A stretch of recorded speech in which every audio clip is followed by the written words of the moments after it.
قرآن کا عالم تھا، قرآن سناتا تھا، لیکن مقصد اللہ کی رضا نہیں تھی۔ وہ ریاکاری کے لیے، لوگوں کو دکھاوے کے لیے، بس جب جمعے کا ٹائم ہے لوگ پڑھ رہے ہیں میں بھی جا رہا ہوں، پتہ نہیں مولوی صاحب کی باتیں ٹھیک ہیں یا غلط ہیں، مولوی صاحب کہتے رہتے ہیں، مولوی صاحب نے کچھ نہ کچھ کہنا ہی ہوتا ہے، اب ہم جمعہ پڑھنے آئے ہیں، کچھ سننا پڑے گا مولوی صاحب سے۔ فرعون کہتا ہے میں ایمان لایا اس پر جس پر موسیٰ اور بنی اسرائیل ایمان لائے۔ اللہ کہتا ہے اب ختم ہو گیا۔ وہ دیکھیں جی اگر ہم نے قربانی نہ کی تو لوگ کیا کہیں گے کہ یہ قربانی نہیں کرتے۔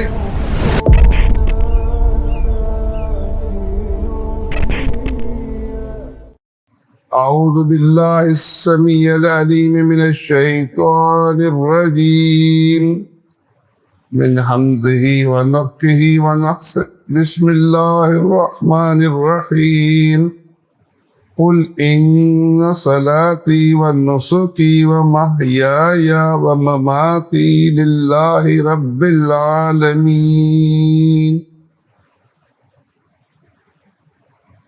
ہم عبادت کا مضمون پڑھ رہے ہیں اور عبادت کے حوالے سے جو بات ہم پڑھ چکے اس میں سب سے پہلے دل کے اعمال، اس دل میں محبت، امید، خوف، ڈر صرف اللہ اکیلے کا، یہ دل کے اعمال، یہ سارے اعمال کی بنیاد ہے، سارے اعمال کی روح ہے۔ اس کے بعد جوارح کے اعمال ہیں، قولی، مالی، بدنی، یہ ساری بندگیاں اللہ اکیلے کے لیے، اس میں کوئی اس کا شریک نہیں ہے۔ سورۃ الانعام کی جو آیت میں نے آپ کے سامنے پڑھی، اللہ اپنے نبی سے اعلان کرواتا ہے، اے نبی اعلان کر دیجئے بے شک میری نماز، میری قربانی، میرا جینا، میرا مرنا اللہ کے لیے ہے۔ تو اس کی جو پہلا حصہ انشاءاللہ ہم آج پڑھیں گے، دوسرا حصہ اگلے جمعے، کہ ہماری نماز، ہماری قربانی اللہ اکیلے کے لیے۔ یہ نماز، اس میں قولی بندگی بھی ہے، اس میں جسم کی عبادت بھی شامل ہے۔ یہ قولی بندگی، یہ جسم کی عبادت، رکوع اور سجدہ، یہ اللہ اکیلے کے لیے ہے، اس میں کوئی اس کا شریک نہیں ہو سکتا۔ یہ نماز سب سے اہم چیز ہے، اور اس نماز میں جو سب سے بڑی اہمیت ہے وہ نماز کے اندر اللہ کا خیال، اللہ کے بارے میں ہمارا دل کے اندر کیا گمان ہے۔ نبی کریم صلی اللہ علیہ وسلم فرماتے ہیں، بخاری مسلم کی روایت ہے، کہ جب تم اللہ کی بندگی کرو تو ایسے کرو کہ گویا وہ تم اس کو دیکھ رہے ہو۔ یہ کیفیت پیدا ہو جب تم سبحان ربی العظیم کہو، اللہ تو پاک ہے، تو میرا رب ہے، تو بڑی عظمت والا ہے۔ تو یہ تصور ہو کہ میں اللہ سے کلام کر رہا، اللہ کو میں دیکھ رہا، اللہ کی میں تعریف کر رہا۔ اگر یہ کیفیت پیدا نہ ہو تو کم از کم یہ کیفیت ہو کہ اللہ مجھے دیکھ رہا ہے، اللہ مجھے دیکھ رہا ہے، میں اس کی تعریف کر رہا ہوں۔ اس کیفیت کو اپنے دلوں میں پیدا کرنا انتہائی ضروری ہے۔ ٹھیک ہے، عبادت کے لیے سنت طریقہ ضرور دیکھنا چاہیے، لیکن یہ خشیت اتنی اہم ہے۔ دیکھیے سورۃ مومنون میں اللہ تعالیٰ نے جو اس کی پہلی آیت ارشاد فرمائی، قد افلح المؤمنون، تاکہ کامیاب ہو گئے ایمان والے، جن کا عقیدہ درست ہے، جو توحید و سنت کو ماننے والے ہیں۔ الذین هم فی صلاتہم خاشعون، یہ وہ لوگ ہیں جو اپنی نماز میں خشوع خضوع کرتے ہیں، نماز کے اندر عاجزی کرنے والے، اللہ کے آگے جھکنے والے۔ اس کیفیت کو جتنا ہم اپنے اندر پیدا کریں گے اتنی ہماری نماز قبول ہوگی. کیونکہ نبی کریم صلی اللہ علیہ وسلم فرماتے ہیں کہ آدمی نماز پڑھتا ہے، کسی کو نماز کا آدھا حصہ، آدھا اجر ملتا ہے، کسی کو تہائی، کسی کو چوتھائی، کسی کو 10واں حصہ. دیکھیے اعمال کی قبولیت کے لیے 3 شرطیں ہیں. پہلی شرط تو یہ ہے کہ آدمی کا عقیدہ درست ہو. اگر عقیدہ درست نہ ہو تو پھر سارے اعمال برباد ہیں. باقی جو 2 شرطیں ہیں اس کی بنیاد پر یہ نماز کی نمبرنگ ہے. نماز کتنی سنت کے مطابق ہے، نماز میں کتنی اللہ کی خشیت ہے، کتنا اللہ سے تعلق ہے. یہ 2 چیزیں پھر نماز کی درجہ بندی کرتی ہیں. عقیدہ درست نہیں پھر تو نماز برباد ہے. شرک کرنے والوں کی نمازیں ان کے کام نہیں آتی. لیکن نماز کے درجات اس کے لیے جتنا سنت کے قریب ہوگا، جتنا اس دل میں اللہ سے تعلق ہوگا. نبی کریم صلی اللہ علیہ وسلم ارشاد فرماتے ہیں کہ سب سے پہلے جو چیز ختم ہوگی ایمان والوں کے اندر سے وہ یہ کہ خشوع اور خضوع ختم ہوگا. آپ فرماتے ہیں کہ ممکن ہے کہ کسی مسجد میں پوری جماعت کے اندر ایک آدمی بھی ایسا نہ ہو جس کی نماز میں خشوع موجود ہو. ترمذی کی صحیح روایت ہے. اب یہ خشوع کیسے پیدا ہوگا؟ کیونکہ ہماری بہت بڑی ضرورت ہے. ہماری نماز اللہ کے ہاں اس وقت صحیح اجر پائے گی جب ہماری نماز سنت کے مطابق ہوگی، جب ہماری نماز کے اندر اللہ کی خشیت ہوگی، اللہ کا ڈر ہو. اس میں سب سے پہلی چیز کہ ہمیں نماز کا ترجمہ معلوم ہو.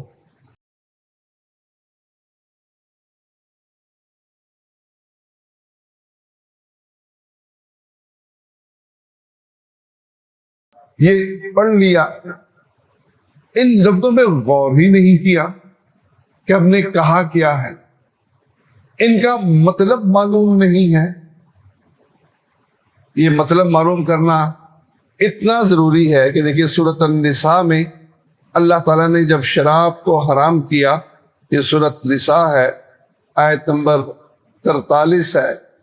اللہ ارشاد فرماتا ہے یا ایھا الذین آمنوا، اے ایمان والو، لا تقربوا الصلاۃ، نماز کے قریب بھی مت جاؤ.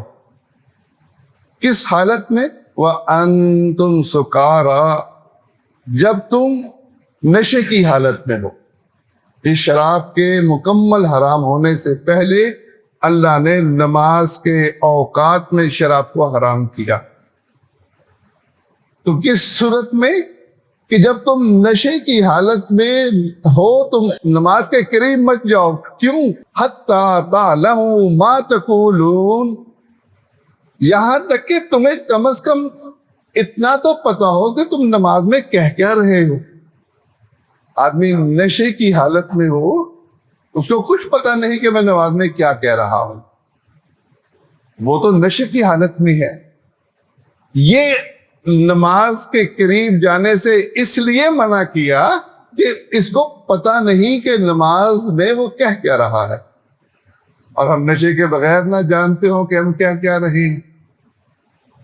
ہم نے بس التحیات للہ والصلوات والطیبات ہم نے لفظ رکھ لیے ہیں، ایک روٹین ہے جو ہم نے کہنی ہے، اور ہم نے ان کے ترجمے پہ غور نہیں کیا، کبھی اس کو اپنے دل میں نہیں اتارا کہ ہم کہہ کیا رہے ہیں. کتنی بڑی حقیقت کا اعلان کر رہے ہیں کہ میری قولی، مالی، بدنی بندگیاں صرف اللہ اکیلے کے لیے.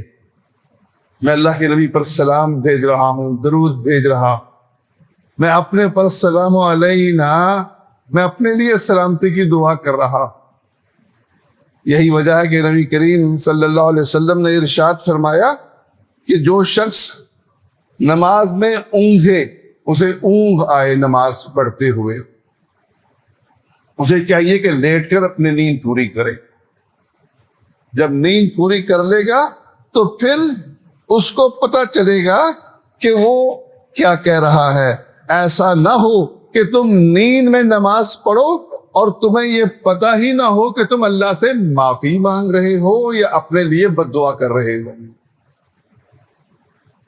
کسی آدمی کو نیند آ رہی ہو تو آدمی کو احساس نہیں ہوتا کہ میں اللہ سے کیا مانگ رہا ہوں, میں اللہ سے معافی مانگ رہا ہوں یا میں اپنے لیے کوئی بد دعا مانگ رہا ہوں. اور جب ہم ہوش کی حالت میں ہوں, اچھی طرح تیار ہو کر مسجد میں آئے ہوئے اور ہمیں پھر پتہ نہ ہو کہ ہم مانگ کیا رہے ہیں, رب اغفر لی تو پڑھ رہے ہیں, ربی جعلنی مقیم الصلاۃ تو پڑھ رہے ہیں, لیکن ہم کہہ کیا رہے ہیں؟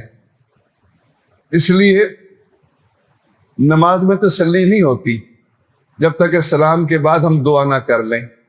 ہم کہتے ہیں وہ ایک فارمل طریقہ تھا, ایک عبادت تھی جو ہم نے کر لی, رکوع کر لیا, سجدہ کر لیا, نماز پڑھ لی, لیکن اصل چیز تو ہم نے لی ہی نہیں.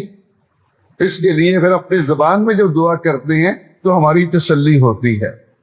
جبکہ رسول اللہ صلی اللہ علیہ وسلم کی دعائیں یہ قبولیت کا وقت ہے, سجدے کے اندر بھی ہے, لیکن آپ نے فرمایا کہ مجھ پر درود پڑھنے کے بعد تشہد کی حالت میں پھر جو تم مانگو گے اللہ قبول کرے گا. یعنی قبولیت کا وقت کیا ہے؟ تشہد میں آپ نماز سے فارغ ہو گئے, آپ نے درود شریف پڑھ لیا, اب آپ تشہد میں بیٹھے ہیں, اب آپ اپنے لیے مانگیں, اپنے والدین کے لیے مانگیں, عربی میں مانگیں, اس میں اردو نہیں, کیونکہ نماز عربی زبان میں ہے. لیکن آپ کو پتا تو ہو کہ آپ مانگ کیا رہے ہیں. بھائیو, یہ آج ہمیں بہت بڑی کمی ہے. جیسا کہ اللہ کے نبی صلی اللہ علیہ وسلم نے فرمایا کہ سب سے پہلے میری امت میں خشوع خضوع ختم ہوگا. وہ آدمی مسجد میں نماز پڑھنے والوں میں ایسا بھی ہو سکتا ہے کہ ایک آدمی بھی نہ ہو جو خشوع خضوع کے ساتھ نماز پڑھ رہا. اس لیے کوشش کیجیے کہ آپ نماز کے ہر لفظ کا ترجمہ جانتے ہو, آپ کو پتہ ہو کہ میں کیا اللہ سے کہہ رہا, اور پھر اس وقت شعور کے ساتھ وہ کہنا ہے رب اغفر لی ورحمنی, اللہ میری مغفرت کر دے, اللہ مجھ پہ رحم کر. تو پھر آپ کی نماز وہ نماز ہوگی جو اجر کا باعث ہوگی. اللہ کے نبی صلی اللہ علیہ وسلم پریشان ہوتے تھے تو سب سے پہلے نماز کی طرف جاتے تھے. وَاسْتَعِينُوا بِالصَّبْرِ وَالصَّلَاةِ, اللہ کا حکم ہے کہ نماز اور صبر کے ساتھ اللہ کی مدد چاہو. اب یہ نماز میں اللہ کی مدد کب آئے گی؟ رٹے رٹائے لفظوں پر نہیں ہے. اس لیے علماء کہتے ہیں کہ آدمی ایک سورت رٹی ہوئی قل هو اللہ احد نہ پڑھتا رہے, کوئی اور سورت نہیں پڑھے, تاکہ اس کے ذہن میں وہ رٹی ہوئی چیز ختم ہو جائے, وہ سمجھے کہ میں کچھ اور پڑھ رہا. تو ان الصلاتی, اللہ کے لیے نماز خشوع خضوع کے ساتھ. اور دوسری بات ان الصلاتی والنسکی, میری قربانی. کہ دوسری چیز یہ بھی بڑی اہم ہے کہ قربانی اللہ اکیلے کے لیے. اب یہ قربانی کیا ہے؟ جانور ذبح کرنا ہے. آپ اپنے چسکے کے لیے, مزے لینے کے لیے مرغ ذبح کر رہے ہیں, بریانی بنانی ہے, ایک جان آپ لے رہے ہیں, اور آپ کو اس کا حق اللہ نے دیا ہے. تو قربانی کرتے ہوئے یہ تصور کہ میں اللہ کے نام پر بسم اللہ واللہ اکبر, میں اللہ کے نام سے شروع کرتا ہوں اور اللہ بہت بڑا ہے, اس دماغ کی حضوری کے ساتھ جب آپ قربانی کرتے ہیں تو اللہ اس کو پسند کرتا ہے. ورنہ وہی جانور مر جائے, آپ کہتے ہیں مردار ہے, حرام ہے. کوئی ہندو چھری چلا دے, کہتے ہیں نہیں اللہ کا نام نہیں لیا, اس کی قربانی, اس کی جانور ذبح کرنا ہمارے لیے حرام ہے. کیوں؟ اس کو حق نہیں ہے کسی جانور کو مارنے کا. یہ حق اللہ نے اہل ایمان کو دیا ہے کہ وہ جانور پر چھری چلائیں, اللہ کا نام لیں, اور اس کے بعد وہ اللہ کے راستے میں قربان ہو کر اس کے مزے کے لیے چیزیں بنائے. تو یہ اللہ کی بہت بڑی عبادت ہے، اور قربانی کرتے ہوئے خاص طور پر وہ قربانی جو سیدنا ابراہیم علیہ السلام نے کی تھی، کیسے اللہ کے حکم پر اپنے بیٹے کو لٹا کر اس کے اوپر چھری چلاتی تھی، یہ تو اللہ کا فیصلہ تھا کہ چھری سے وہ ذبح نہیں ہوئے اور اللہ نے ایک جانور بھیج دیا۔ یہ سب کچھ کرتے ہوئے، یعنی یہ خواہشات کو اپنے اندر سے، یہ جذبات کو جو اللہ کی نافرمانی کے جذبات ہوں، ان پر چھری چلانی ہے سب سے پہلے، اس کے بعد پھر جانور کو ذبح کرنا۔ تو جب تک دین کی ان باتوں کے پیچھے جو اصل چیز ہے وہ ہمارے ذہنوں میں نہیں آئے گی اور ہم ظاہری چیزوں پر لڑتے رہیں گے، ظاہری چیزیں بڑی اہم ہیں، یعنی اس کے اندر کسی کمی کی گنجائش نہیں، لیکن اصل چیز وہ خشیت ہے۔ اگر یہ خشیت نہ ہو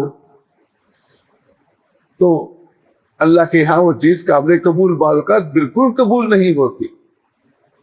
دیکھیے کہ آدمی عقیدے کی اہمیت کو سمجھیے، ایک آدمی اللہ سے ڈرتا ہے، اللہ سے ڈرنے کے بعد وہ شراب پیتا ہے، بڑا برا کام کرتا ہے، لیکن آپ جب بھی پوچھیں کہ جی مولوی صاحب بس غلطی ہے، بری عادت پڑ گئی ہے، اللہ کی نافرمانی کر رہا ہوں، آپ کہتے ہیں ٹھیک ہے، اللہ سے ڈرنے والا ہے، مسلمان ہے، کافر نہیں ہوا۔ ایک شخص شراب نہیں پیتا، اس سے پوچھتے ہیں تو شراب کیوں نہیں پیتا؟ وہ کہتا ہے مولوی صاحب صحت کے لیے نقصان دہ ہے، ڈاکٹر کہتے ہیں جگر خراب ہو جاتا ہے، اب میں اپنے جگر کی حفاظت کے لیے میں شراب کیوں پیوں؟ اچھا بھئی اللہ کا حکم جو ہے، اللہ کے لیے مولویوں کی باتیں ہیں، میں ان کو نہیں مانتا۔ ہاں ڈاکٹر نے کہا ہے کہ سگریٹ نوشی یہ پھیپھڑوں کے لیے نقصان دہ ہے، معدے کے لیے نقصان دہ ہے، شراب پینا جگر کے لیے نقصان دہ ہے، یہ اللہ کی باتیں تو یہ مولویوں نے بنائی ہوئی ہیں۔ اب یہ مسلمان نہیں ہے، کافر ہے شراب نہ پینے کے باوجود۔ کیوں؟ کہ اس کے پیچھے وہ اصل چیز موجود نہیں جس کی بنا پر اس نے اس چیز کو چھوڑا۔ اس کی وجہ جو ہے اس کی اپنی صحت ہے، ڈاکٹروں کے فیصلے ہیں، اللہ کے آگے جھکنا، اللہ کے حکم کی تابعداری کرنا، اللہ کی بات کو مانتے ہوئے کوئی کام کرنا، یہ مسلمان کی شان ہے۔ اور اگر یہ چیز موجود نہ ہو تو پھر آدمی کا اسلام بھی نہیں ہے۔ تو آدمی سب سے پہلے قربانی کرتے ہوئے اپنے دل میں دیکھے کہ اس کے دل میں اللہ کا خوف کتنا ہے۔ دیکھیے سورۃ حج کے اندر اللہ نے بڑے پیارے انداز میں بات سمجھائی کہ اللہ کے پاس تمہارا خون نہیں پہنچتا، تمہارا گوشت نہیں پہنچتا، یہ خون تو زمین پر بہہ جاتا ہے، یہ گوشت تم کھا جاتے ہو۔ اللہ کے پاس جو چیز پہنچتی ہے وہ تمہارے دل کا تقویٰ ہے، وہ تمہارے دل کے اندر اللہ کی محبت، اللہ کو راضی کرنے کا جذبہ، یہ اصل ہے تمہاری۔ اگر یہ اصل موجود نہ ہو اور اعمال سارے چلتے رہیں، اس لیے قربانی ہو رہی ہے، دیکھیں جی ساروں کی قربانی ہوگی، وہ جو میرے بچے کیا کہیں گے ہماری قربانی نہیں ہوئی، وہ دیکھیں جی اگر ہم نے قربانی نہ کی تو لوگ کیا کہیں گے کہ یہ قربانی نہیں کرتے۔ یعنی یہ لوگوں کی فکر ہو، لوگوں کی وجہ سے قربانی ہو رہی ہو، اور جو اصل چیز ہے کہ آدمی اللہ کے حکم کو اپنے سامنے رکھے، اللہ کی بات کی وجہ سے وہ قربانی کر رہا ہے، اللہ کو راضی کرنے کے لیے کر رہا ہے۔ جب وہ یہ جذبہ ہوگا تو وہ قربانی کہلائے، اور اس کی وجہ اگر کچھ اور ہے تو بھائیو دنیا میں تو غیب کا پردہ ہے، ہر مرنے والے کو ہم دفنا دیتے ہیں، مرنے کے بعد کیا ہوگا کسی کو معلوم نہیں، کوئی وہاں سے آ کر ہمیں خبر نہیں دیتا کہ میرے ساتھ یہ ہوا ہے۔ وہ جس طرح بھی زندگی گزاری ہے، ہم نے نماز جنازہ پڑھ لیا، ہم نے دفنا دیا، ہمیں شریعت کا یہی حکم تھا، اب اس کے ساتھ قبر میں کیا ہو رہا ہے، آخرت میں کیا ہو رہا ہے، یہ غیب کا پردہ ہے۔ اب یہ غیب کا پردہ جو لوگ کہتے ہیں ہم تو دیکھ کر مانیں گے، ہمارے سامنے تو کیسے ایک چیز بنتی ہے، ہم تو اس کو دیکھتے ہیں اپنی نگاہوں سے، ماں کے پیٹ میں بچہ تیار ہو رہا ہوتا ہے، کیسے ایک نطفے سے پورا بچہ بنتا ہے، ہم تو جب ہی مانیں گے۔ ان کے لیے اس دین کی کوئی اہمیت نہیں۔ یہ دین صرف ان کے لیے ہے جو غیب پر ایمان لانے والے ہیں، یؤمنون بالغیب، جو اس لیے ایمان لائے کہ میرے رب نے کہہ دیا، میرے نبی صلی اللہ علیہ وسلم نے کہہ دیا کہ قبر کے اندر یہ عذاب، فلاں فلاں گناہ کرنے والوں کو یہ تکلیف ہوتی ہے، یہ عذاب ہوتا ہے، جہنم میں حشر کے میدان میں زکوٰۃ نہ دینے والوں کا یہ انجام ہوگا۔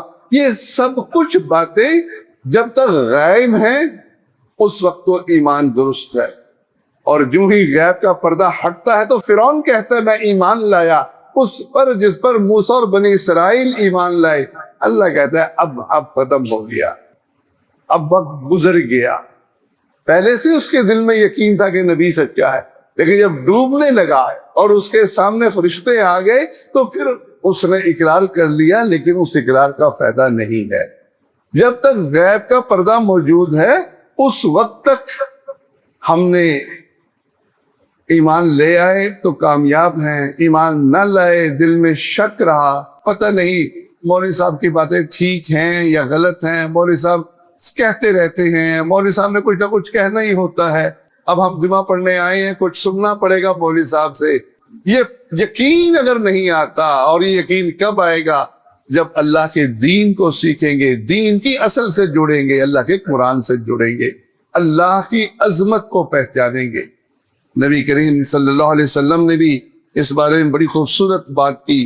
سیدنا ابو ہریرہ رضی اللہ عنہ بیان کرتے ہیں کہ اللہ تمہاری شکلوں اور مالوں کو نہیں دیکھتا، اللہ تمہارے دل کے تقوی کو اور تمہارے عمل کو دیکھتا ہے۔ صحیح مسلم کی روایت ہے۔ اس لیے اصل اہمیت وہ دل کے تقوی کی ہے۔ اب دل کے تقوی میں دو چیزیں ہیں خاص طور پر جو اس کی ہم نے بڑی احتیاط کرنی ہے۔ وہ دونوں چیزیں اس تقوی کو ختم کرنے والی ہیں۔ ایک آدمی شہرت کے لیے کام کرے، ریاکاری کے لیے کام کرے، وہ کام کتنا اچھا کیوں نہ ہو، اگر کوئی شہرت حاصل کرنے کے لیے، ریاکاری کے لیے کوئی کام کرتا ہے تو وہ کام اللہ کے ہاں قبول نہیں ہے، وہ کام رد کر دیا جاتا ہے۔ کیوں؟ اس کا مقصود اللہ نہیں ہے، اور جس نے سوچا ہی نہیں کہ میرا مقصود کیا ہے۔ دیکھیں نا، اصل کیا ہے اجر کا باعث؟ مقصود کیا ہے، اس کا ٹارگٹ کیا ہے، یہ کام کیوں کرنا چاہتا ہے۔ اگر وہ حاضر دماغ کے ساتھ کہتا ہے کہ میں جمعہ پڑھنے آیا ہوں اس لیے آیا ہوں کہ مجھ سے اللہ راضی ہو جائے، اللہ مجھے وہ اجر دے جو اجر اللہ کے نبی صلی اللہ علیہ وسلم نے مجھے بیان کیے ہیں، اگر اس اجر کے حصول کے لیے وہ محنت کرتا ہے تو یقیناً یہ چیز اس کے لیے اجر کا باعث ہے۔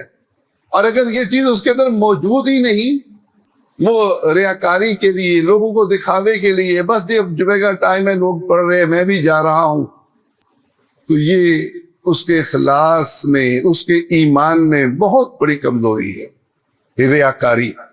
اور دوسری چیز، اپنے کسی عمل کو بہت بڑا سمجھنا، اچھا میں اس قابل ہو گیا ہوں کہ میں نے یہ کام کر لیا ہے، یہ بھی دوسری چیز ہے جو اخلاص کے منافی ہے۔ اور یہ عموماً دیندار حلقوں میں ہوتی ہے، وہ سمجھتے ہیں کہ ہم نے جو کام کیا ہے یہ بڑا کام ہے، میں جمعہ پڑھا رہا ہوں، اتنے لوگ سن رہے ہیں، اتنے لوگ متاثر ہوں گے، میری بات کو سنیں گے، فیس بک پر میرے اتنے لائکر ہیں۔ یہ ساری چیزیں جو ہیں بھائیو شریعت میں اخلاص کے منافی۔